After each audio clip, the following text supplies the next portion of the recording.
Hello everyone, today I'm going to show you how to calculate the Truss influence line using Truss 101 software. First, you need to download this from GitHub repository. Repository link is provided in the description box. Click download Truss 101 and it will start downloading.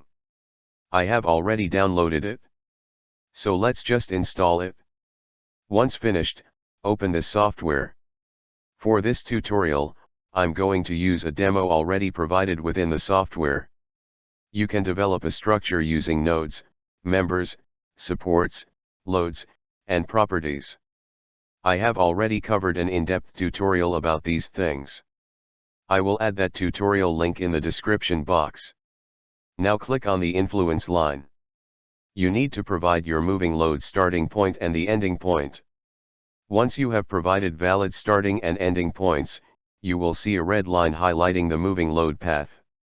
Click Calculate and this will calculate the influence line for a unit load for all members. In this table, load position and force are shown according to member. Use member box to navigate through member's influence line. Here you can see member 4 and then member 5 influence line. You can also calculate the influence line for an ending point even if it's not the structure's ending point.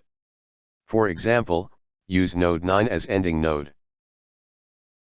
Finally, a PDF containing details calculation can be generated.